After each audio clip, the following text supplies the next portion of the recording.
Welcome back, everyone. I just wanted to make a quick video real quick. How do you guys dry your firewood?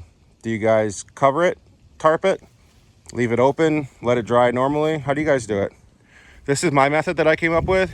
I have all the wood elevated about 3.5 foot off the ground, and it's all stacked up. And then I throw a tarp over it and let it droop over each side.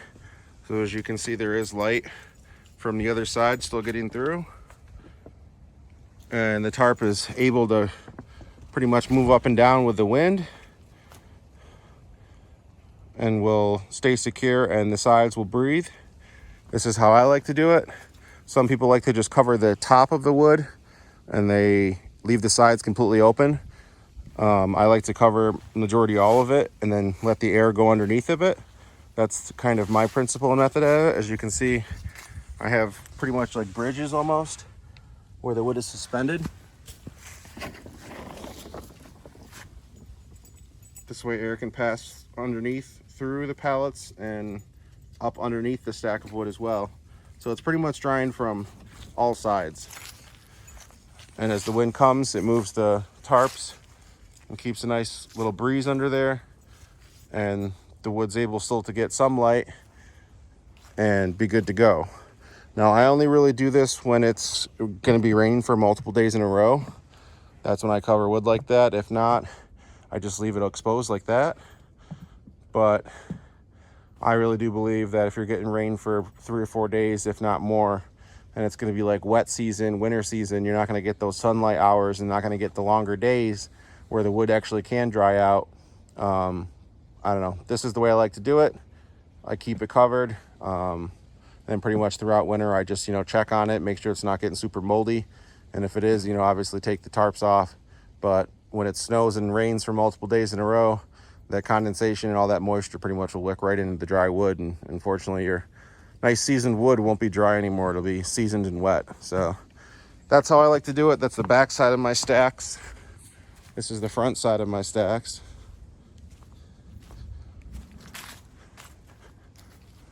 I'd say about, I don't know how long it is, but it's about as long as a school bus, I'd say. It's fairly long. About the size of a big U-Haul. And then this is all wood that needs to be split. This is my bigger stuff. Some of this is good, some of it's kind of meh. And then I got a bunch of reserve down here. So we're pretty well stocked up on wood.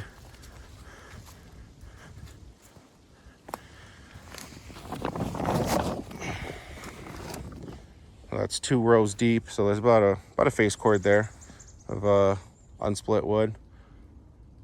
Kind of almost wondering if I'm going to regret stacking this on this hill like this, because this kind of comes up at a steep grade and goes all the way to the top. So when you're loading or unloading, you're pretty much on a hill, and I don't know if I like that or not, but I don't know, we'll make it work. But that's where we're at for today. We're gonna go look around and find some of that cherry that we found about a week ago with my Uncle Bob. And we're going to get that in a spot where we can get to it and start going from there. So we'll bring you guys over there and show you the new spot where we're going to be working primarily in the winter when it's really wet, because this ground all over here is pretty much high ground and not all swampy and muddy. And my knee is clicking, which isn't good. Oh, gotta love getting older.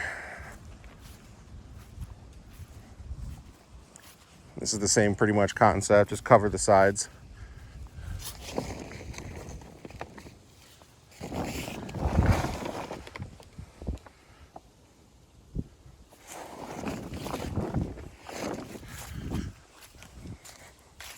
So this is the right side of our property. This is where we had a campfire for my sons. So you guys really haven't been over here. I do have trails. They all kind of go back that way towards that spot.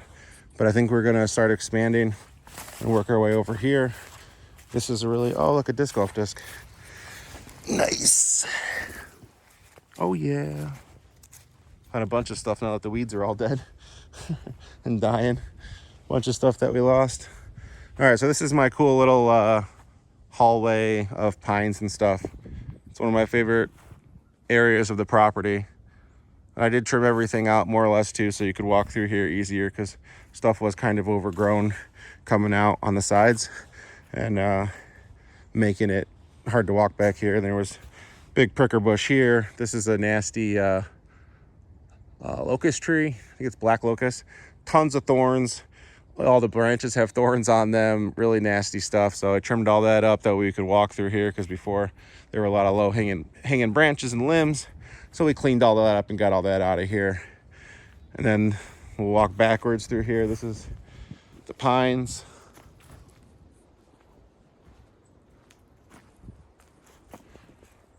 Nice little trail, nice little place to walk. And then it curves all the way around. And then goes out and around back into the yard. So I figure this is a really good spot, because I already have pretty much a U where I can go either way. The wood that we need is over back here, primarily. But this is where we dumped all the branches and all the extra stuff from the pine. All the pines that we trimmed, because we trimmed all this around here too. That way it was nice and easy to go around. You can see where all the snips are. They're not perfect because I just used a little pole saw. But you can see all the sap coming out of the trees, just dripping. So we'll probably make a little entrance. I'd say probably right here. This would probably be the easiest. There's a hole there that I made, unfortunately, when my kid wanted to get some dirt for mom for the garden. So there's kind of a hole there, so we kind of got to avoid that. I'm kind of thinking we chop this center pine down here and just flush cut the stump, and we'll be able to drive back in here.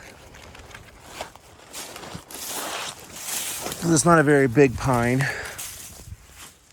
We just wipe out that center pine here. We'll have all this whole area to drive in. Probably have to fill this in a little bit with just some fill and stuff, so that way it's not becoming an issue, because I don't want to have wagonfuls of wood around huge holes like this.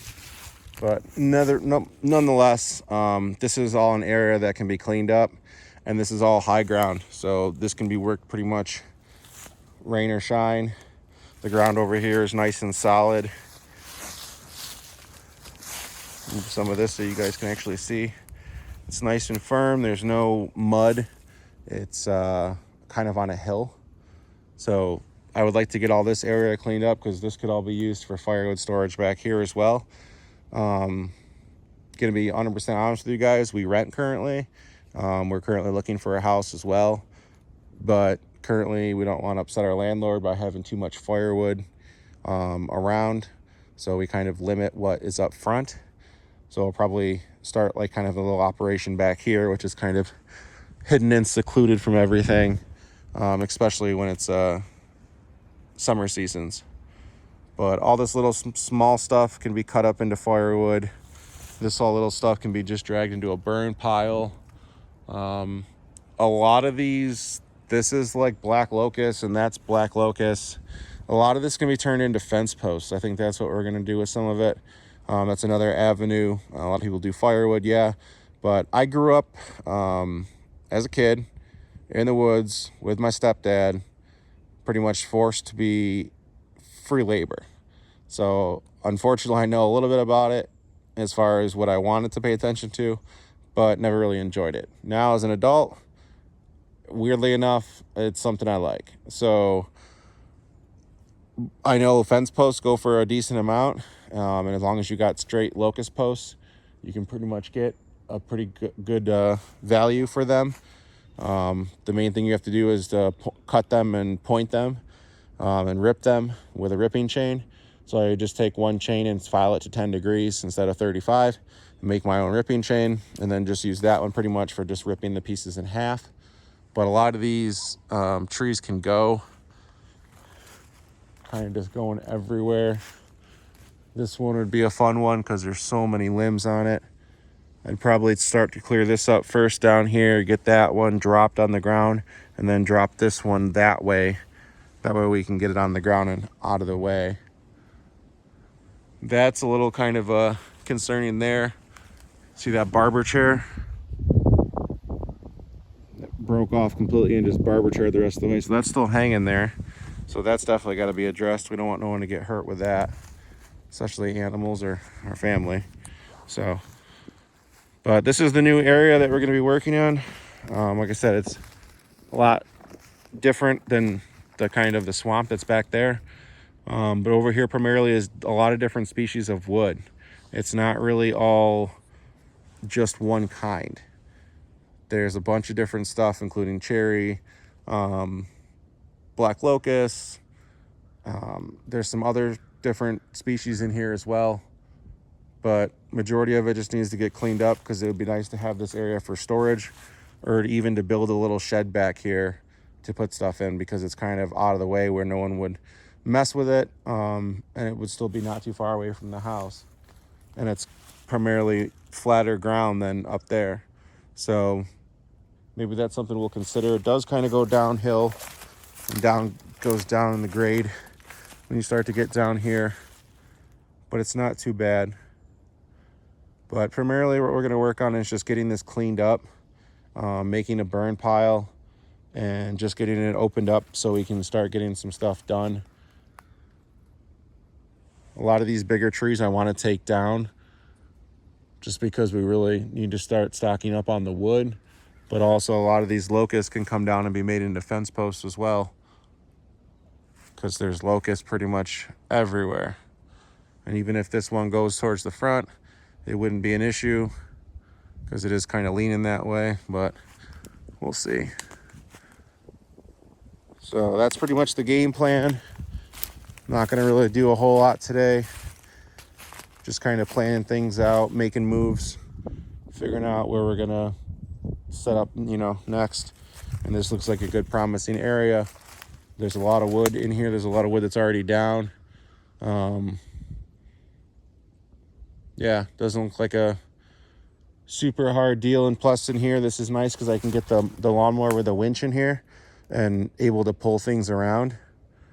That's a huge plus, because back there in the swamps, there's so many sticks and stuff like that. It's really hard to drive without clearing out actual trails. And here, if I just clean up majority of these sticks, I should be able just to kind of ride around wherever I need to back here, and then start establishing trails that go farther back in here. What is that blue marker? Oh, it must be for the road. Oh yeah, it's for the road. There's a blue marker way back there I just saw. Looks like for water though, no big deal. But yeah, so this is the new area. We'll get a saw in here very soon and start working in here. Get this center pine chopped down here, fill this in, and we'll be in business. We're gonna trim up all these pines too. That way there's not stuff hitting us in the face as we go through, or scratching up our camera. But yeah, that's pretty much the new area we're gonna be working in. Thanks guys for watching. We're gonna have to get a new Husqvarna flag for next year, it looks like, because the wind ripped this one.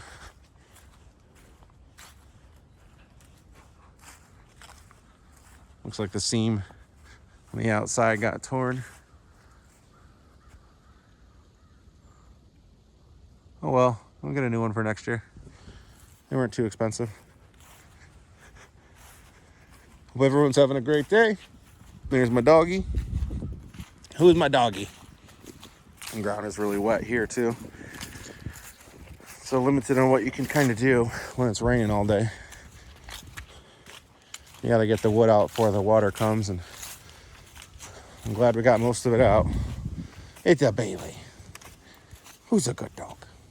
Who's a good dog? Are you a good dog? Are you a good dog? Tell YouTube you're a good dog. Are you a good dog? Are you a good dog? Are you a good dog? Oh, that's the Bailey. That's the Bailey. Who's a good dog? Wanna go in the house? Get some more. Oh yeah, that's a good dog. We're gonna go in the house. I'm gonna get Bailey some water. See you guys in the next one. Thanks for watching. Boost Addict out.